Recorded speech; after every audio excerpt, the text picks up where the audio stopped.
the angle. But you still have these 2n, any multiple of 2 pi, you should include it. So that's something you have to remember when you do complex analysis. What about I? I is, again, the principal value is 90 degrees, but they add multiple of 2 pi to it. A negative I is 270 degrees, then add any multiple of 360 degrees to it. Okay? So this is a very important thing to remember. All right, so because of that, we will make use of this. This negative here, we'll put this in. So we can change this into that. Okay? This is essentially -1, this whole thing, which is this. And then now we can combine exponential times another exponential. Simply means this and this combined, right? So z is equal to I times 2m plus 1 parentheses times pi minus z. Then solve for it. Turn out z is equal to that. That means when z is equal to that, it will make this 0. So these are the singular points. A bunch of them. Many of them, okay? Depending on the value of n. N is an integer. Alright, then we want to investigate. We suspect it is a simple pole, but we need to show it. So at the z0, if you times linear term to it, a linear 0, if you can show it is equal to, taking the limit is equal to a constant, that is a simple pole. Okay?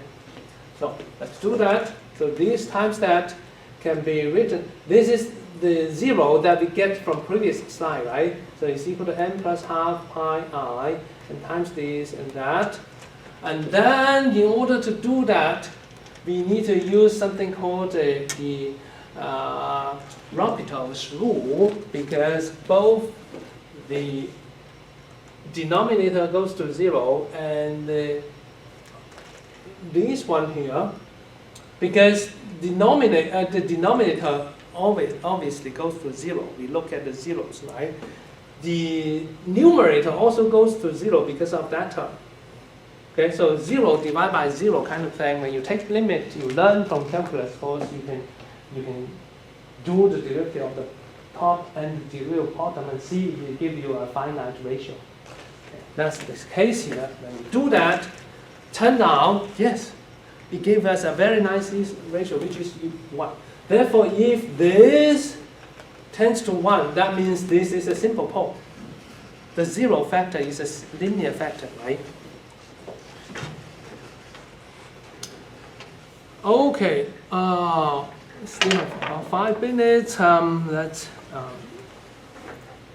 Oh, I'm sorry. Got closed.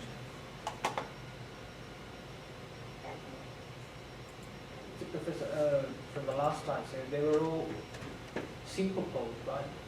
The poles of The example we just talked about? yes. Yeah. Okay. So these are many poles, right? That's a periodic thing. Mm-hmm. And then we take this, I call this linear 0 factor, because that goes to 0 and the power is 1. So if you take a linear 0 factor times the function, the limit gives you a constant, non-zero constant. That is a simple pole. Okay? So from here to there, we use this L'Hopital's rule and shows at that point it is a very nice number. It's a ratio of 1. So it's simple pole. Every single one of them is a simple pole. They are simple poles of order 1. So what actually defines the order of the pole? The order of the pole is the degree of the 0 factor. Z minus z0, sometimes if it is a pole of order 2, you take that function and times z minus z0 linear, you can't get a non-zero value.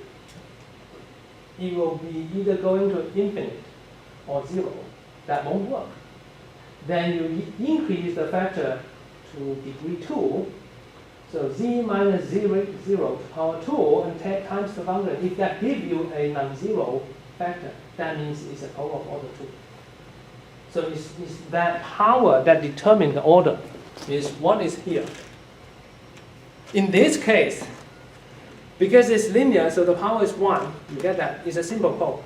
If you times 2, a power of 2 to it, what do you think you will get? If you take parenthesis z minus z0 to 2 and times the function and take the limit, what do you think you will get? Some other complex function. Well, if this is power 2, I can write it as 1 times that times another factor, right? You will just get 0. Because you have too many 0 factors, essentially. Okay? Now, if this is power order 2, you times a single 0 factor, what do you get? 0. Come again. If this is a power of order 2, which means 1 divided by z minus 0 squared, essentially. And you only times a linear factor, what do you get? So we still then get rid of the.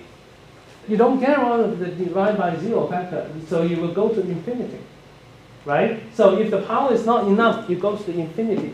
If the power is too less, it goes to 0. Only when it is right, you have a non-zero thing. That is the order of the pole, okay? Okay, now,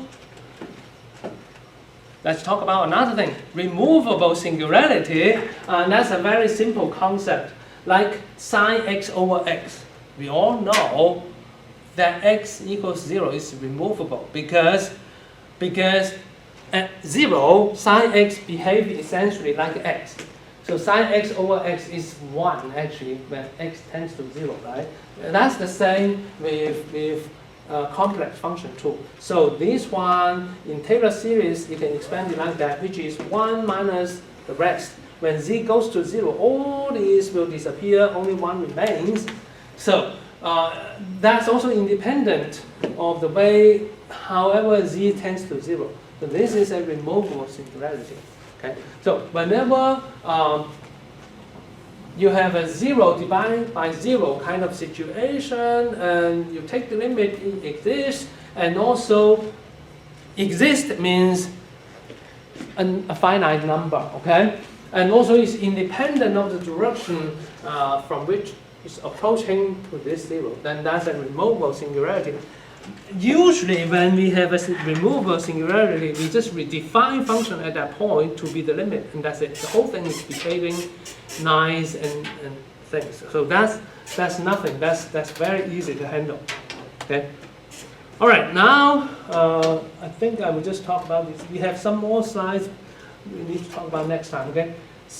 This table gives a nice summary of the singularities and zeros of complex functions. Actually here, I only talk about singularity. I have not talked about the zeros yet.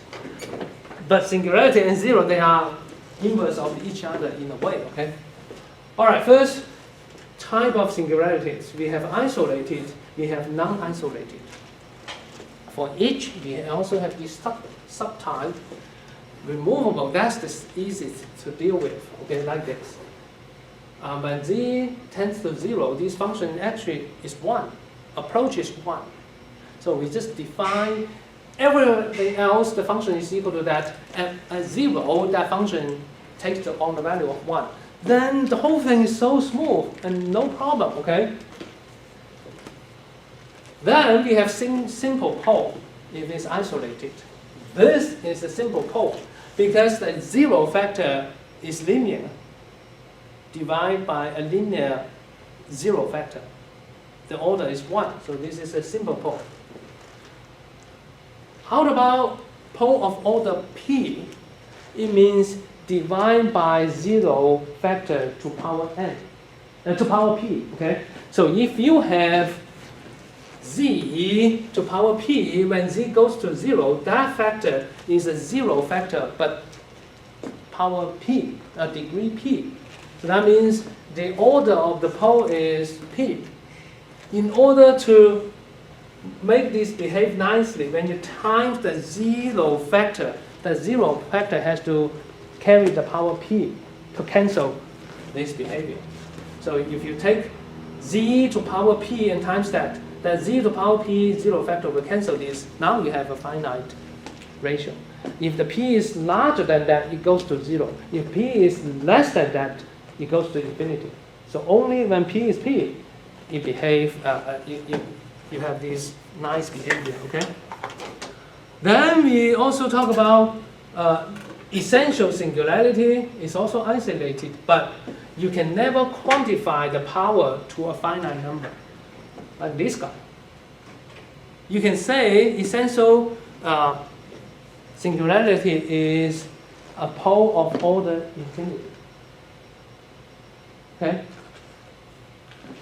So this guy, when z goes to 0, you try to times a factor z to some power p, it will never work. Because you will always have terms that divide. When you look at the Taylor series of this guy, it contains 1 over z to n, the n goes to infinity.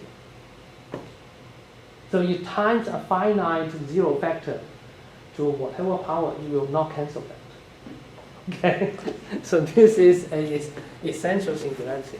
And then we talk about non-isolated. The branch point, this guy and this guy, 0 is a troublemaker point, but it doesn't matter how far away you stay from it. When you circle it, you still get this singular behavior. So that's not isolated. And then any non-analytic point, if it is a region, then that's not isolated, like this one. This function you can show very, very easily. It violates the Cauchy-Riemann condition at every single point. When it violates that, that means that every single point is not analytic. By definition, every single point is a singular point. So the whole region, the whole complex space are singular points for that function. Okay. All right. We have some more, but I will. Okay. Then we go next. Discuss zeros. But it's time, so I pause here. We'll discuss that later. What I like to say is, it is very, very important to understand zeros and singularities plus analytic when you do complex analysis. Once you understand this, the whole subject is just beautiful. Things are so interesting, okay? And it is, I think complex analysis is truly a beautiful branch of math. You want to appreciate math, you need to learn this. Okay. All right, thank you.